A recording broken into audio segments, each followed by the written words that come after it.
bienvenue sur ABC Talk dans l'émission « Et si on papotait ?» Au programme d'aujourd'hui, on va parler des troubles du comportement alimentaire, les TCA. Alors, « Et si on papotait ?» Qu'est-ce que c'est comme émission?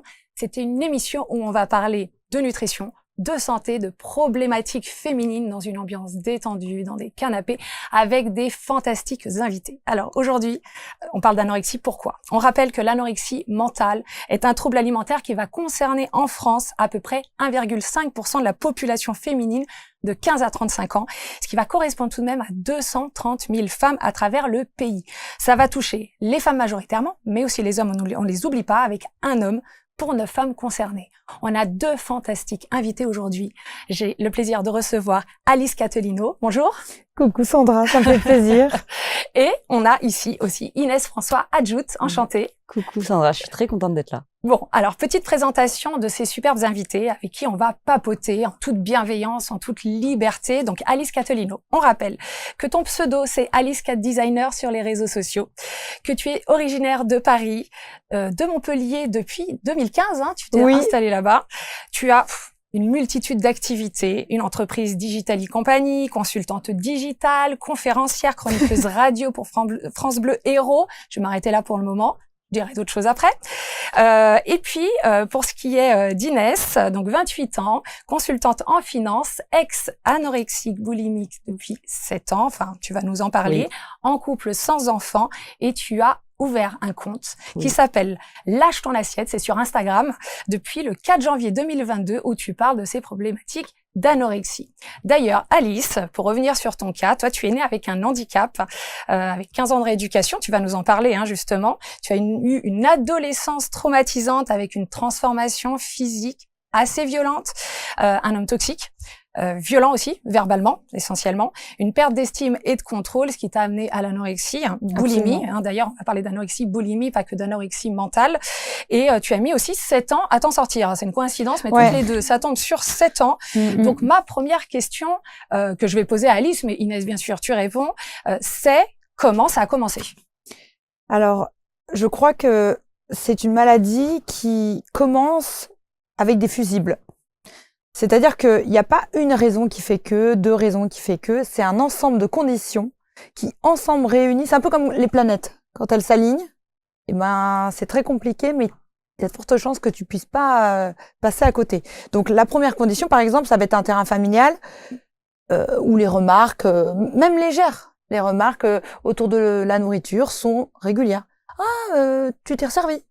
Ah, ou tu te resserviras pas. Par hasard, enfin, ça peut être l'inverse, hein. C'est toujours autour de la nourriture, où il y a des conflits à table, par exemple, tension entre une tante, et puis on associe l'émotionnel à la nourriture.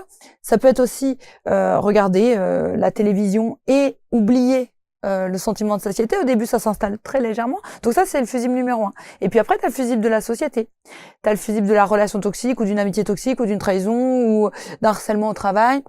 Et puis, tu as le fusible de la comparaison avec tes amis. Et puis, tu as le fusible peut-être de trouver ça réconfortant parce que c'est ta meilleure amie, la nourriture. Ou le fait de t'enlever la nourriture aussi est ta meilleure amie.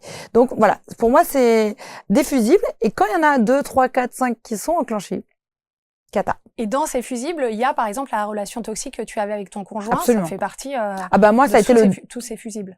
C'est ça a été le coup près. Okay. C'était... Coucou, dernier fusible! Donc ça s'est enclenché. Voilà.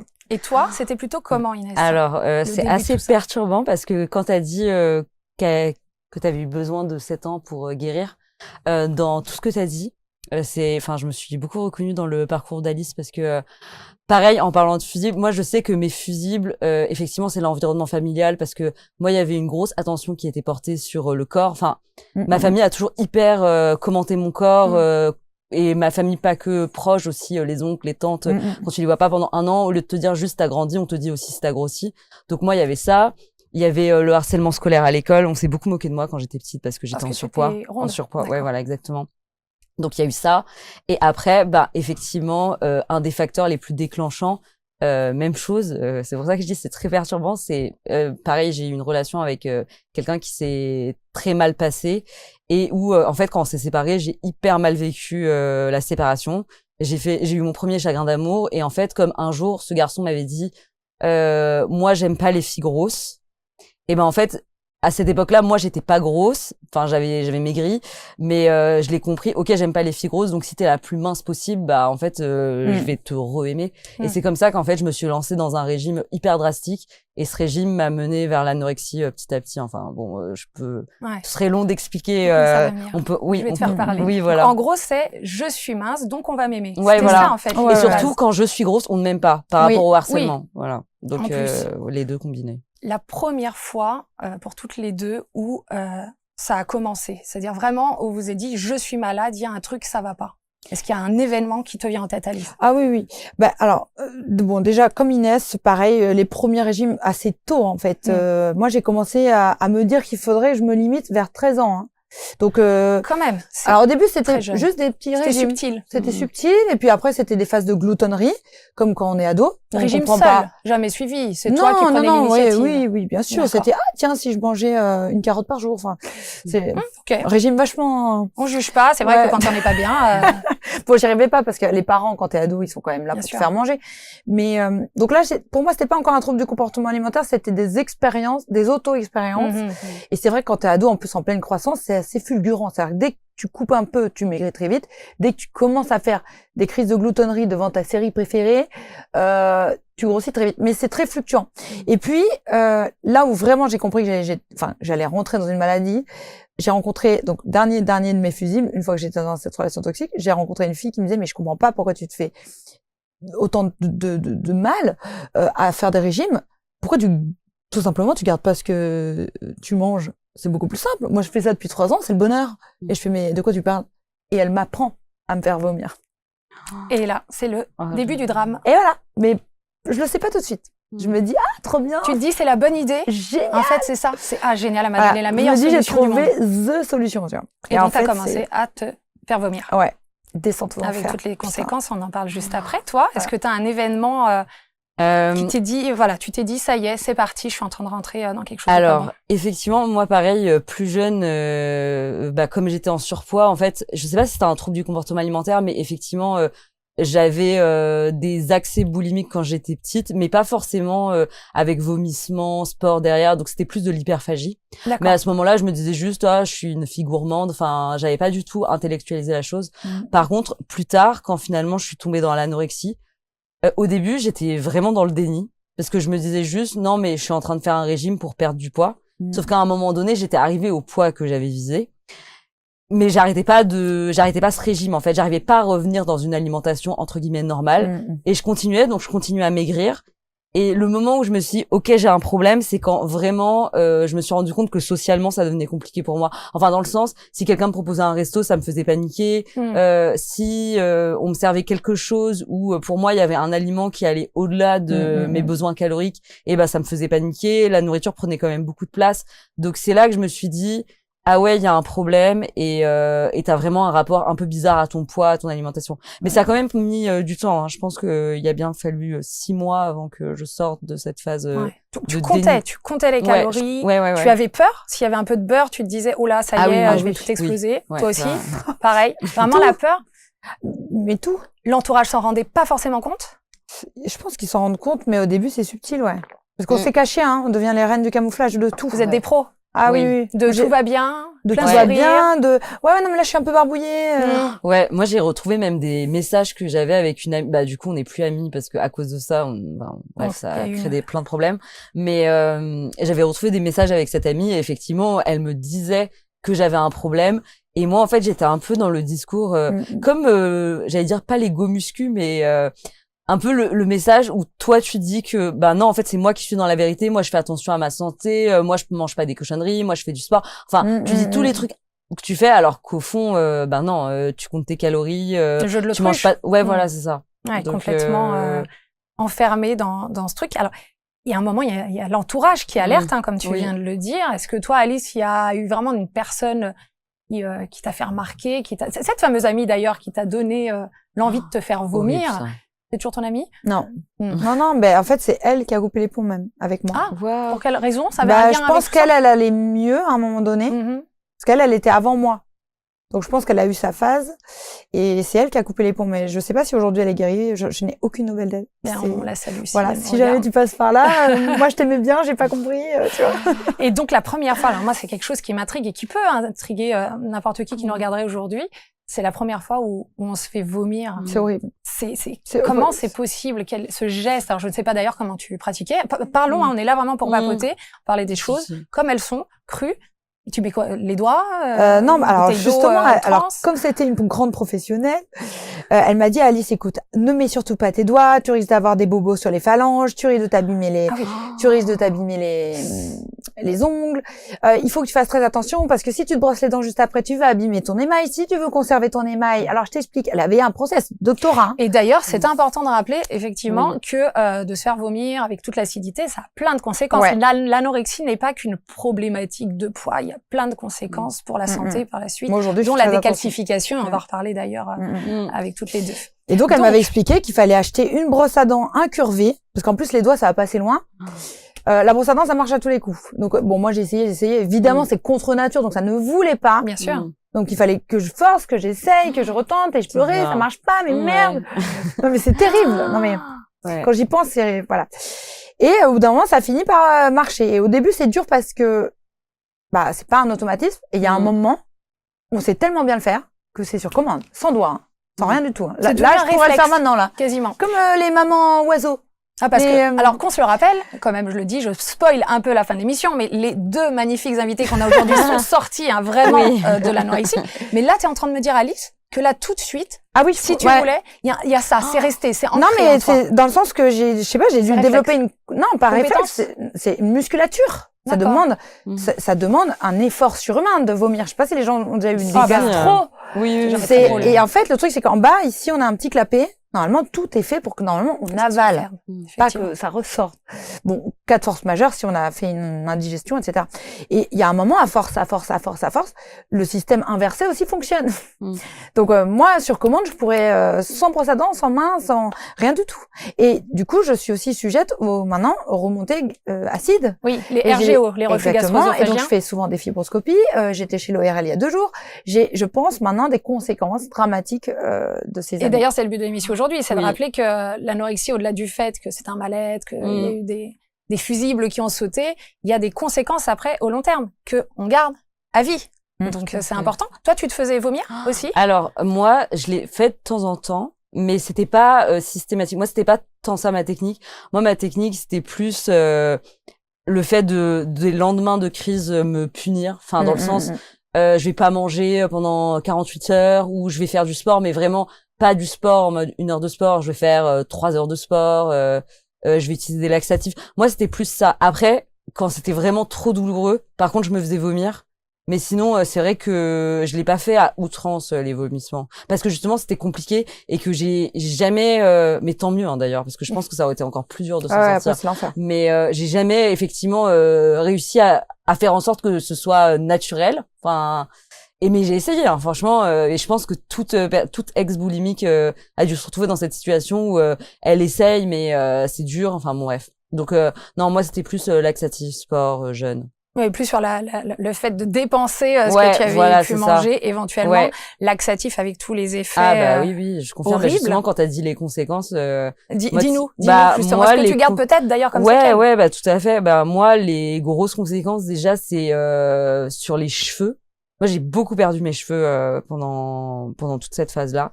Et encore aujourd'hui, c'est hyper compliqué. J'ai jamais réussi à retrouver la masse que j'avais. Enfin, j'ai l'impression de me battre pour le corps s'est affaibli. Bah oui, c'est ça, exactement. Et sinon, les troubles digestifs. Franchement, ça c'est horrible. Concrètement, j'ai l'impression. Après, il y a plein de femmes qui ont des problèmes digestifs, mais moi, disons les termes, je suis vachement sujette au ballonnement, la constipation, ou parfois c'est même l'inverse. Enfin bon, bref. Et ça, je sais que ça a commencé avec des troubles alimentaires, parce que avec l'anorexie, je sais pas, ça a déréglé un truc et maintenant c'est hyper compliqué de retrouver un transit normal, voilà, et une chevelure normale. Donc ouais, moi c'est cheveux et digestion. Toi, c'est surtout là-dessus. Toi, les conséquences premières. Moi déjà, j'avais énormément d'acné. J'avais beaucoup de les micro-kystes ici, en fait. La peau, ouais. Tout sortait parce qu'en fait, j'étais tout le temps sous pression. Je pense que j'avais un taux de cortisol très élevé avec, j'étais en terrain inflammatoire en permanence. Du stress, hein, effectivement. En plus, j'avais ici, là maintenant, vous voyez ma jawline. Et ben, j'avais les glandes salivaires ici qui étaient très gonflées. Donc, j'essayais de les camoufler tout le temps. On voyait pas du tout ma jawline. En fait, ce qui est bizarre, c'est que j'étais beaucoup plus mince. J'étais beaucoup plus finalement bouffi. plus bouffi au niveau du ouais, visage. ça se voyait beaucoup. Et alors, en plus, j'avais les muscles de la mastication parce que quand on fait des crises de boulimie, mais c'est long, en fait. Ça dure, mais des heures et des heures et des heures. On n'est pas censé manger autant de temps dans une journée. Donc, on mastique. Donc, forcément, le visage, il devient plus bouffi. Ça se voit. Moi, maintenant, j'ai développé même un radar à personne qui a la... Et tu reconnais physiquement quelqu'un qui a même des quelqu'un qui troubles... me dit non, je sais tout de suite. Ah ouais. Oui, parce qu'en général, on avoue peu. Vous disiez avoue rien, pas. en fait. Oui, non, sûr. mais c'est une honte. Oui, mais parce c'est pas du tout une c'est fierté. ça le paradoxe, c'est que vous le faites, mais les personnes qui souffrent d'anorexie boulimie sont des personnes très intelligentes. Vous saviez que c'était pas bien de le faire. Oui. Bah, d'accord. même que c'était horrible à vivre. On avait honte, on se disait qu'il y a des gens qui meurent de faim dans le monde. Oui, ça peut être. Moi, je me disais ça. Hein. Moi, je me disais comment je peux manger, je sais pas, 300 balles de bouffe là maintenant. Dans toute cette journée, alors qu'il y a des personnes qui ont même pas accès à la nourriture, quoi. Moi, c'était pire que ça. C'était même pas, il y a des gens qui ont pas accès à la nourriture. Je pense que c'est parce que quand je souffrais de boulimie, c'était quand j'étais étudiante. Donc, dans les faits, j'avais pas un niveau de vie, enfin, j'avais pas le niveau de vie que j'ai aujourd'hui. Et donc, c'est plutôt, je me disais, mais tu te fais des budgets mensuels. Et là, t'es en train de tout gâcher, mais d'un coup, je sais pas, t'as refusé cette soirée, ce truc, parce qu'il faut que tu fasses des économies. Et finalement, ton budget de nourriture d'une semaine, tu l'as fait en une fois, quoi. Donc, on n'a pas parlé de quelque chose d'essentiel. Jusqu'à quel poids vous êtes descendues, les filles? Quelle taille fais-tu, Alice? Quel est ton poids actuel et à quel poids tu étais descendue? Le plus bas, mais je l'ai pas tenu très longtemps. Hein. Ça a dû très remonter s'est remonté. J'étais à 44, 46. Je suis à 1m75. Wow. Très mince, hein. Ouais. Effectivement. Là, je fais faible. Ouais. Ah non, mais c'est plus que faible. Tu là. sentais bien mais les carences. Non, mais même tu n'as plus tu n'as plus tes capacités cognitives comme. C'est très bizarre. T'as l'impression d'être dans le désert. Hein. Et le pire, c'est que ça se voyait pas trop chez moi encore parce que de base, je suis assez menue et lancée. Enfin, comme je suis grande, en fait, ça se voit beaucoup moins déjà. Sauf que, et puis je camouflais avec des tenues ou des vestes, et voilà. Mais t'es descendue. Et puis ça se voyait pas parce que comme le visage reste rond aussi. Oui, par rapport à ce que tu racontais. Voilà. Et tu n'as pas été hospitalisée. Non. Non, là-dessus. Et toi, t'es descendue à quel poids? Bah, faire 43. Moi, je fais 1m60. D'accord. Mais pour le coup, ça se voyait, enfin, moi, les gens s'inquiétaient vraiment. Enfin, après, pareil, j'essayais de camoufler, mais je sais que typiquement l'été, quand j'étais en débardeur, en fait, moi, cette partie-là du corps ici, si je maigris, ça se voit tout de suite. Je sais pas trop pourquoi, mais ça trahit là. Ouais. Et je sais que moi, quand j'étais à ce poids-là, mais j'avais systématiquement des remarques. Enfin, c'est impossible. Enfin, d'ailleurs, mes parents, ils m'ont dit des trucs un peu horribles dans le sens, t'as un squelette. Enfin, bref. Et ouais, c'est le poids le plus bas où je suis descendue. Mais je sais pas combien de temps j'y suis restée. Mais en fait, ce qui est assez paradoxal, c'est qu'au fond, avec les remarques des gens, petit à petit, je le voyais qu'effectivement, j'étais trop mince. Mais en fait, comme quand t'es malade, t'es hyper focus sur ton poids. En fait, je sais pas comment dire, mais j'arrivais pas à comprendre que c'était un problème d'avoir ce poids-là. En fait, je voulais juste que ça descende. Par contre, je suis jamais descendue en dessous de 43. Un moment, et pas d'hospitalisation du coup. Idem, pas d'hospitalisation. Ouais, mais c'est le problème de la boulimie. Parce que en fait, l'anorexie, en fait, la boulimie, il y a quelques repas qu'on garde. Donc, ce qui fait qu'il y a quand même des nutriments qui restent. Donc, ce qui fait que tu peux maintenir cette maladie plus longtemps, sur le long terme, et de manière silencieuse. Et c'est ce qui est très dangereux. Parce que l'anorexie, très, très rapidement, l'anorexie mentale, hein, je parle. Pas l'anorexie, on peut pas manger, malheureusement.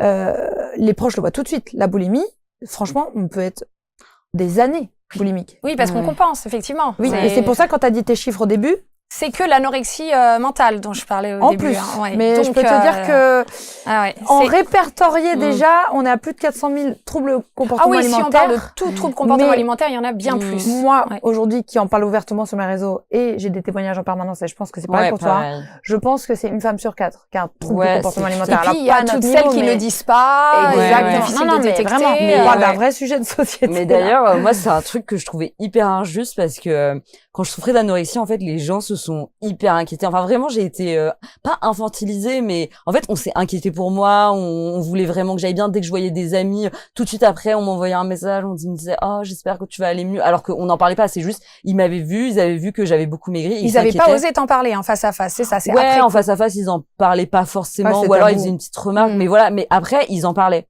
Alors que la boulimie, en fait, personne, enfin, en société, ça passe. Enfin, personne ne remarque parce que, en fait, même t'as un poids enfin, moi, en tout cas, quand je souffrais de boulimie, j'avais un poids dans la norme. Enfin, donc, en fait, personne ne remarquait. Puis il y a le côté bon vivant, peut-être aussi, il doit manger, c'est chouette, ouais, elle a une bonne santé. Ah, mais t'as trop de chance, tu grossis jamais. Ouais, c'est ça, t'as exactement. Exactement. Super métabolisme. Ouais, exactement, c'est ça. T'as un métabolisme de ouf, non, mais incroyable. Putain, qu'est-ce qu'on l'a entendu ça. Exactement ça. Et nous, dans la tête, on est là en mode, putain, j'espère que... En fait, on voulait même pas qu'on nous dise ça, quoi. Ne dites pas ça, parce que nous... Est-ce qu'il y avait quand même une fierté quand on vous disait, oh là là, qu'est-ce que t'es mince? Et vous, au fond de vous, vous disiez, génial, j'ai le contrôle sur mon corps, je suis trop forte. C'est pas une fierté, c'est que t'as ton inconscient qui te dit, t'as vu, t'es validé parce que t'es mince, c'est bien, mais t'es pas du tout fière, t'as hyper honte. C'est une maladie, c'est la maladie de la honte. Tu ressentais pareil qu'Alice? Bah ouais, pareil, parce qu'en fait, c'est surtout, en fait, le pire, c'est quand les gens, ils me demandaient des conseils, par exemple, pour être comme ça ou pour maigrir. Et je leur disais, mais en fait, me demande pas parce que t'as pas envie de savoir. Et ouais, non, moi, c'était vraiment de la honte. En fait, moi, justement, j'enviais trop les gens qui avaient, et ça pouvait être des gens qui avaient un corps qui était moins dans les standards de beauté, entre guillemets, mais je me disais, mais j'aimerais tellement juste être normal, en fait. Juste normal. Pour prendre un entrée plat dessert au resto, tranquille, pas de souci, en fait. C'est une épée Damoclès sur la tête en permanence. C'est l'enfer. Et c'est un brouillard mental. Moi, à chaque fois, c'est ce que je me disais, c'est que, en fait, c'est que tu réfléchis à rien d'autre. Enfin, t'as que ça dans la tête. Du matin au soir, du soir au matin. T'as toutes tes stratégies de comment tu vas acheter ça pour que personne te calcule. Tu vas annuler ce repas, annuler ce cocktail avec des potes, ce machin. Toute la gestion de la vie tourne autour de ça. Exactement. Et t'es en surface de toi. C'est-à-dire que t'es spectateur de toi. Au niveau du travail. C'est dur. Ah, moi, c'était catastrophique. Hyper difficile, oui. Moi, le début de ma vie active a été hyper compliqué, à cause de ça. Déjà, j'étais pas très performante au travail à cause de ça, parce que, je pensais qu'à ça. Et à cette période, j'avais beaucoup de déplacements professionnels, donc c'était un peu compliqué parce qu'il fallait gérer les repas en extérieur. Et après, sinon, tu vois, il y avait un autre truc auquel j'ai pensé là, c'est que même tu te retrouves, enfin moi je me retrouvais à faire des trucs bizarres aussi, enfin dans le sens, tu sais, il y a un petit déjeuner au bureau, tu vas refuser ou alors tu vas prendre une petite part, mais en fait toute la journée tu vas y penser. Carrément. Évidemment, tu vas y aller, tu vas en chipper, tu vas te cacher dans un, enfin tu vois des trucs. Ah mais totalement. Ou alors, du coup, ça va t'ouvrir l'appétit sur après ce que tu vas toi acheter dans ton magasin, et là, tu vas te faire 2 entrées, 4 plats. Exactement. Alors, qui vous a aidé à sortir de ce cercle infernal? Enfin, comment Alice et puis Inès, bavarder là-dessus, ça m'intéresse. Alors, moi, j'ai tout testé. J'ai fait psychiatre. Ils ont essayé de me mettre sous baclofène. Donc, c'est le médicament des alcooliques. J'ai refusé. Alors là, je me suis dit, je vais passer d'une addiction à une autre addiction. On va se calmer. Parce que le problème de la boulimie, c'est que c'est pas un problème alimentaire, c'est un problème psychologique. Merci de le rappeler. Enfin, c'est vrai qu'en tant que diététicienne, c'est important que je rappelle qu'en tant que diététicienne, on intervient pour entre guillemets la survie de l'organisme, pour qu'il n'y ait pas trop de carences, mais le symptôme principal est la maladie psychologique. Voilà. Donc le truc, c'est que si on est boulimique, ok, on peut arrêter la boulimie, mais où va aller la boulimie? Donc il faut bien vérifier où est-ce qu'on va aller. Moi, je voulais pas devenir héroïnomane ou je sais pas. Il faut pas que l'addiction. Donc voilà, je me disais c'est une maladie qui est courante. Je l'ai, j'assume que je l'ai. Je vais voir des médecins, j'en parle, je vais en sortir tranquillement. J'ai pas envie de faire, je suis pas capable de faire du jour au lendemain, c'est impossible, je le savais. Donc j'en parlais ouvertement aux sophrologues que j'allais voir, aux allergologues, endocrinologues. Je cherchais tous les terrains. Et ça marchait pas du tout sur moi. Je suis même allée voir des hypnothérapeutes qui me disaient monts et merveilles. Oui, vous verrez après la séance, ce sera totalement réglé. Et je sortais de là, pire, grosse crise, comme Jaja, 4 McDo de Burger King, enfin bref. Et en fait, bon, déjà il y a plusieurs choses. Il y a l'âge passant. Déjà nous, on a un des fusibles qui est la société, les dictats de la société, qui commence un petit peu à prendre un peu moins d'importance, ce qui est bien. Ensuite, il y a le fait d'apprendre à se construire aussi dans son travail, où on se dit on a des reconnaissances autres. C'est-à-dire que c'est pas que notre physique qui nous valide, c'est nos compétences. Mais ça suffit pas. Ensuite, il y a évidemment qu'on réalise que certes, on a induit cette maladie dans notre corps et dans notre esprit.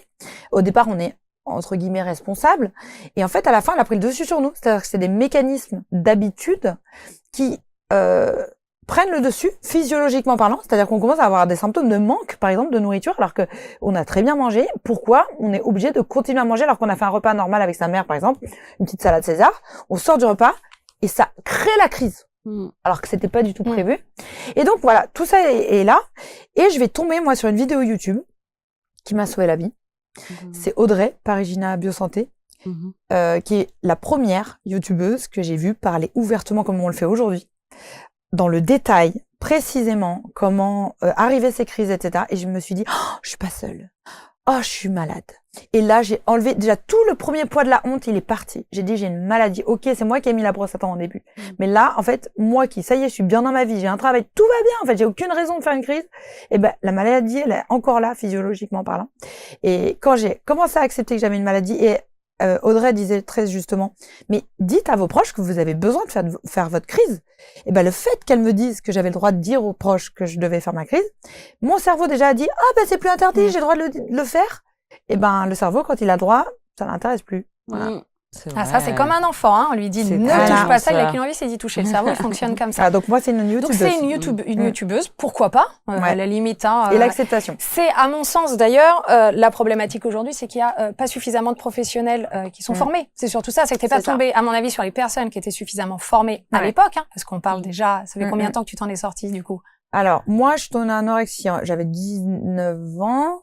J'ai été anorexique jusqu'à facile mes 26 ans. Attends. Et après, de 26 à maintenant, hein. Oui, donc ça fait quand même, c'est récent, exemple, mais ça fait quand même déjà quelques années. En fait, si tu veux, tu sais pas, les gens, ils pensent que c'est comme un, comment dire. Tu vois, par exemple, moi, ça fait que 6 mois que je peux même manger des desserts au resto. Avant, c'est dans mes aliments interdits. Hyper progressif. Ah ben, bien sûr, mais j'avais promis à mon corps et à mon cerveau que ça prendrait son temps. Après, c'était, par exemple, aujourd'hui, peut difficilement aller dans un restaurant à volonté. C'est psychologique, j'ai trop peur, alors que je sais qu'il va rien se passer. Tu vois. On reste fragile. On reste fragile. Toi, oui, qui t'a aidé, toi? Comment ça s'est passé? Moi, pareil, j'ai vu plein de professionnels de santé, tout n'a pas fonctionné. Justement, quand tu parlais, la sophrologue, c'est ça? Non, pas la hypnothérapeute, je sais plus. Mais en tout cas, moi, à un moment, j'avais vu une diététicienne qui, la première diététicienne que j'avais vue, elle m'avait pas du tout aidée et au contraire, pas formée. Ouais, pas du tout. Enfin, en gros, quand je lui avais dit, OK, je souffre de boulimie, j'ai des crises de boulimie, je lui explique mes problèmes. Elle m'a dit, ah oui, vous faites 1m60, vous êtes petite de taille. En fait, il faut juste que, par exemple, quand vous voulez vous faire un plaisir, vous prenez ça en petite quantité. Par exemple, un pain au chocolat, vous prenez un petit pain au chocolat. Je comprends rien, quoi. Mais j'étais là, mais tu n'as rien compris. Donc, j'avais fait une méga crise juste après le rendez-vous. Voilà. Bon, bref. Mais, typique. Non, mais c'est ça. Et il y avait pas de suivi psy à cette époque. Il y avait que la diététicienne. Ouais, là, il y avait que la diététicienne. Mais après, j'ai enfin, c'est ça. Après, j'ai enfin compris, effectivement, que fallait que ce soit pluridisciplinaire. Et là, ça m'a aidé. Mais il y a pas, enfin, j'ai vu un psychiatre, psychologue et diététicien, les trois en même temps. Mais au-delà du suivi médical, ça m'a hyper aidé, moi, les pros de santé, mais c'est pas ça qui m'a le plus aidé, bizarrement. Effectivement, moi, c'est le fait de regarder des témoignages de personnes qui en avaient souffert. Ça m'a, franchement, sans mauvais jeu de mots, j'ai fait une boulimie de vidéos de témoignages. J'en écoutais tout le temps. J'aime bien cette expression. Non, mais voilà. Et franchement, ça m'a beaucoup aidé parce que je me suis sentie moins seule, effectivement. En plus de ça, j'ai découvert le féminisme. Ça m'a hyper aidé. Enfin, j'ai eu plein d'essais féministes et en fait, je me suis dit, ah, ok, donc en fait, si je veux être mince, c'est pas juste dans ma tête. Il y a un truc derrière. Ouais, exactement. Voilà. Et en fait, des transgénérationnels. Ouais, c'est ça. Et en fait, ça m'a énervé. En fait, je me suis dit, mais j'ai pas du tout envie de participer à ça. Et après, le dernier point, même chose, je me suis hyper reconnue dans ce que t'as dit sur le fait d'avancer dans l'âge, etc. En fait, moi, je me suis concentrée sur d'autres projets. La vie pro, ça a beaucoup aidé. Mine de rien, le compte Instagram, même si là, ça allait mieux quand je l'ai créé, mais voilà, créer quelque chose, voir que en fait les gens ils sont réceptifs à ce que t'écris. Je me suis dit ah ok, les gens ils aiment bien quand j'écrive des choses. Enfin, quand j'écris des choses. Ce compte Instagram, hein, je rappelle, hein, c'est Lâche ton assiette sur Instagram. Tu l'avais fait alors que t'étais pas encore bien sortie ou t'étais déjà sortie? C'était pour t'aider, pour aider les autres? Ouais, en fait, moi c'est même pas je commençais, c'est que pour moi je m'en étais sortie. Après, même chose, je pense que moi, je crois pas à la phrase qui dit on ne guérit jamais de son trouble alimentaire. Ça, j'y crois pas. Par contre, je pense qu'effectivement, il y a des fragilités qui demeurent. Oui, c'est ça. Enfin, moi aussi, je sais que j'ai des petits tocs, j'en sais rien. Encore aujourd'hui, je peux pas boire de boissons avec des calories. J'aime pas qu'on me prévienne à la dernière minute pour, j'en sais rien. Non, peut-être pas un resto, ça va mieux, mais enfin. Je saurais pas comment l'expliquer, mais il y a des petits trucs comme ça, mais il y en a de moins en moins. C'est des rituels de sécurité un peu. Toi, le buffet à volonté, que Alice a encore du mal, t'en es où, toi? Moi, bizarrement, le buffet à volonté, ça, au contraire, ça me rassure parce qu'en fait, tu peux tu choisir. ouais. En fait, tu vois, en fait, moi, au contraire, ce qui pouvait, enfin, là, maintenant, ça va mieux, mais ce qui pouvait me stresser à une période, c'est voir toute une carte dans un resto et il y a rien qui va. Ouais, il y a rien qui va, ou alors sentir que finalement j'ai pas fait le bon choix. Enfin, voir que les autres ils ont pris des trucs en fait. Enfin, en gros, j'aurais préféré prendre ça. Ça, c'était un meilleur choix. Alors que dans un buffet à volonté, je vois tout. Donc non, moi ça allait les buffets à volonté. Mais bon, bref, il y a toujours des fragilités. Et quand j'ai créé le compte Instagram, j'étais pas non plus parfaitement guérie. Et même encore aujourd'hui. Ça va, mais quand j'ai des fragilités, je le dis. Enfin, je le dis quand je me sens pas bien dans mon corps, parce qu'en fait, moi, j'ai pris énormément de poids en guérissant, et forcément, c'est. Oui, alors l'acceptation de soi, comment ça s'est passé dans la reprise de poids pour toutes les deux, enfin, de voir le corps se retransformer dans l'autre sens. C'était super, je m'en sors, ou c'était je m'en sors, mais j'aime pas ça. Non, c'est pas facile, franchement. À la base, nous, enfin, je sais pas, je vais pas parler au nom de Inès, mais à la base, on aime la maigreur. C'est ça. On a une dysmorphophobie, en plus d'avoir une maladie psychique. On rappelle, donc, la dysmorphophobie, c'est quand on ne se voit pas dans l'état dans lequel on est. Voilà. Donc, il suffit que, par exemple, moi, là, le simple fait d'avoir une jambe normale, aujourd'hui, je la vois normale, mais pour moi, j'avais une grosse cuisse, quoi. On voit, par exemple, mais il fallait que mes tibias, on voit mes tibias, quoi, l'os des tibias. Plus ça sort, plus. Plus c'était saillant. Et encore, on se trouve pas suffisamment mince. Voilà. Et donc, c'est dur. Et moi, j'en parle beaucoup dans des interviews. C'est bizarre ce que je veux dire, mais moi, c'est beaucoup la chirurgie qui m'a aidée. Parce qu'en fait, je me suis forcée à avoir des formes. Raconte-nous tout. Qu'as-tu fait sur toi? Tu vois, par exemple, j'ai les lèvres faites et les seins refaits. Les seins, quand t'es anorexique et que t'es maigre, si tu mets des prothèses, c'est absolument immonde, tu vois. Ça fait vraiment comme ça. C'est horrible. Mais t'as voulu faire tes seins parce que tu les trouvais trop petits par rapport à la maigreur? En fait, bon, il y a plusieurs raisons, mais quand tu fais des yo-yo déjà, ta poil se distend, ta poitrine elle est moins jolie. Ensuite, la graisse ne revient pas là où tu veux. Ça a été mon cas. Moi, c'est pas revenu à cet endroit-là, en tout cas. Et puis, donc, il y avait bien sûr une volonté esthétique, mais aussi, je me suis dit, quitte à prendre des formes, autant que je sois bien proportionnée, tu vois. Je vais me faire plaisir parce que je m'étais tellement malmenée dans mon corps, pourquoi pas kiffer mon corps, tu vois.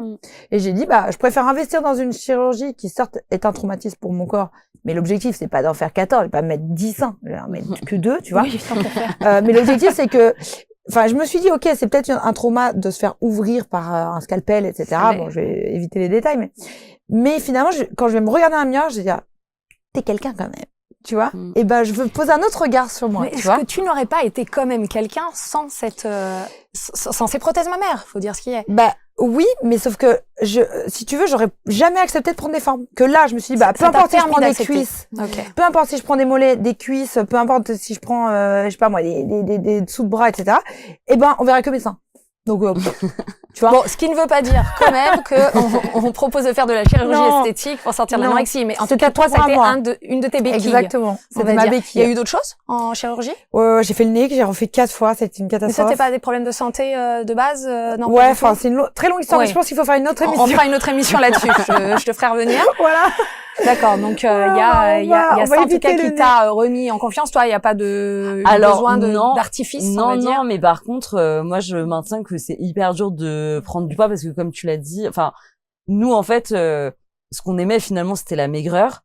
Et moi encore aujourd'hui, en fait c'est hyper compliqué. Enfin parfois je revois des anciennes photos et moi en fait c'est affreux à dire, mais quand j'étais maigre, en fait moi au fond je me trouvais jolie. Les gens, effectivement, n'aimaient pas, mais moi, c'était ça, mes standards de beauté dans ma tête. Jusqu'au jour où tu as compris que c'est...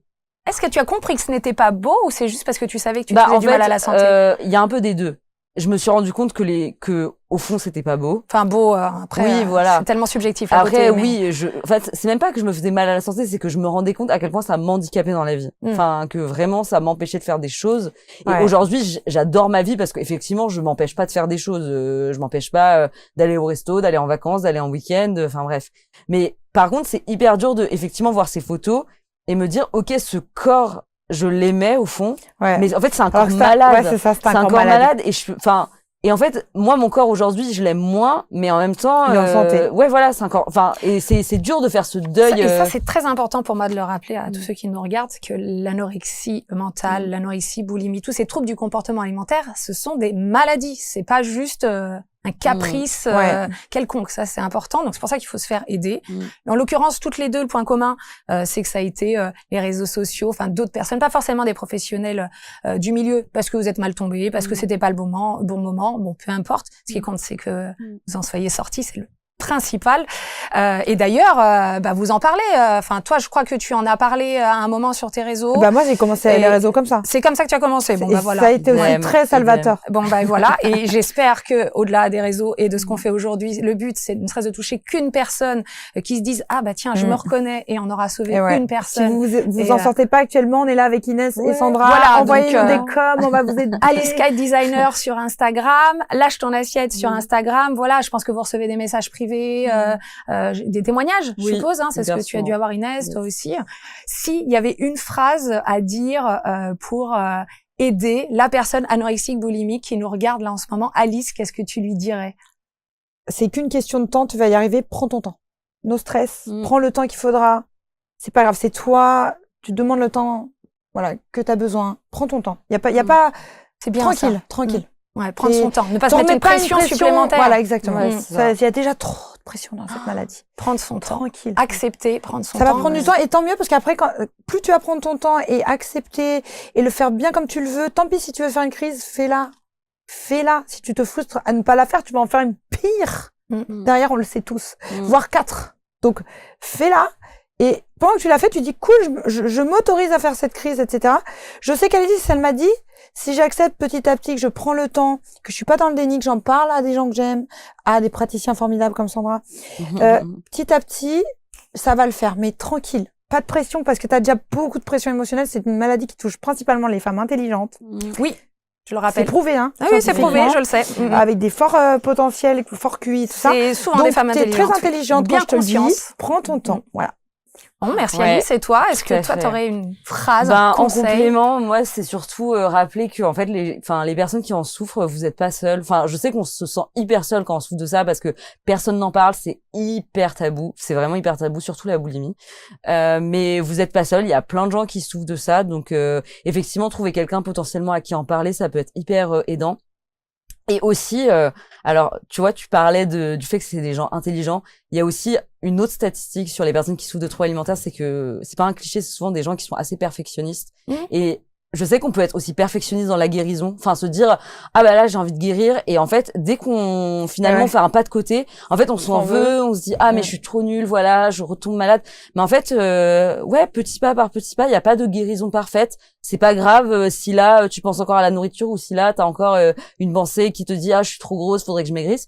C'est pas grave, c'est ça, il y a pas de guérison parfaite. Je dirais un peu comme un enfant qui apprend à marcher, des fois il trébuche, voilà. c'est la petite crise qui revient, mais il se relève et il remarche, en fait. C'est ça. Et petit à petit, on n'y pense plus. Donc voilà.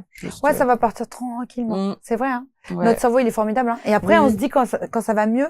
Et moi, aujourd'hui, par exemple, alors, deuxième chose que j'aimerais vous dire, quand tu es boulimique, t'as tellement tout perdu, le sentiment de satiété, le fait de savourer un aliment, tu l'avales, l'aliment, t'es dans de la gloutonnerie, dans de l'hyperphagie. Donc, en fait, t'as perdu ce plaisir, tu penses que c'est celui d'être devant ta télé à manger plein de trucs, et t'as oublié le plaisir de prendre ton temps et tout. Et moi, ça me saoulait quand les praticiens que j'allais voir, ils me disaient, mais madame, comptez le nombre de fois où vous mâchez. Je disais, non, alors je ne fais pas partie de ces praticiens, je te le dis tout de suite. Et en fait, vous allez voir que maintenant, mais moi, je vais chez, dans des restaurants gastronomiques, je vais chez les Pourcelles et tout, je prends mon temps. La qualité. Mais la qualité, j'adore.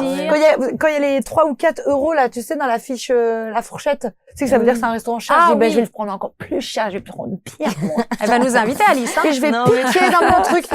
Et c'est un truc, mais jamais j'aurais pensé pouvoir apprécier. Avant, je détestais, par exemple, les bistronomiques, parce que je disais, c'est pas copieux, c'est cher, aucun intérêt. Moi, il fallait que ce soit le plus copieux possible. De remettre le plaisir au centre de ses intérêts, mais que ça soit alimentaire ou le plaisir de la vie, se faire un bon massage, savourer la vie.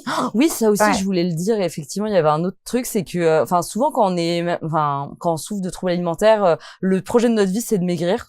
Donc, avoir d'autres projets dans la vie, ça peut permettre aussi d'avoir moins ce brouillard mental dont je parlais, et aussi effectivement se faire plaisir dans la vie autrement que par l'alimentation. Même si l'alimentation c'est un super plaisir. Hein. Franchement, aller dans des trop bons restos, c'est génial. Moi, c'est un des trucs que je préfère. On est en France quand même. Ouais, non, mais c'est ça. Mais effectivement, il y a d'autres plaisirs. J'en sais rien. Ouais, se faire un massage, aller s'acheter des beaux vêtements, parce que ça aussi, on n'en parle pas. Mais quand on grossit, bah forcément, on rentre plus dans les vêtements dans lesquels on rentrait avant. Mais voilà, s'autoriser à pleine conscience du moment, savourer tous les petits bonheurs de la vie. Ouais. Bah, vraiment. Et ça, on sait plus le faire quand on est malade. C'est que ça va. Pareil, quand on vous dit savourer l'instant présent, forcément, quand vous êtes anorexique boulimique, on vous dit mais blablabla. Enfin, je comprends pas ce qu'elle me dit, quoi. Moi, on le dit, mais ça passe pas. Et ça, voilà. Et il faut que vous compreniez que ça aussi, ça va prendre du temps et ça va venir tranquillement. Et ça va beaucoup passer d'ailleurs, puisque nous sommes souvent des hommes et des femmes très intelligents quand nous sommes atteints. Allons-y, on se lance des fleurs. Je me permets de le redire. Voilà. Eh bien, passionnez-vous déjà pour un métier qui est fait pour vous, parce que là, le problème, c'est que je vous le dis parce que moi j'en suis une. Maintenant, je suis un peu boulimique de travail, mais tant mieux parce que je fais que des choses qui me plaisent.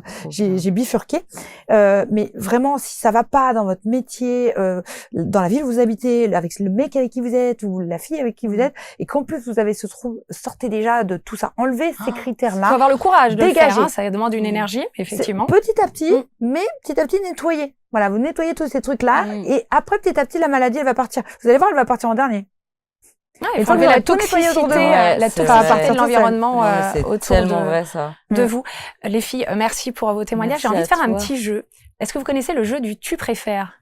Ça vous dit quelque chose ou pas? Oui. Regardez. J'ai un dé, un super dé magique. Vous allez le lancer et vous allez me lire la question, c'est tu préfères ça ou ça? C'est juste pour apprendre à vous connaître. Ça n'a plus de rapport avec l'anorexie boulimie. J'ai juste envie de vous connaître un petit peu avant de vous quitter. On va commencer par Alice. J'espère que je vais pas le faire tomber. Oh, bah c'est pas grave, il est pas fragile. Qu'est-ce que tu as?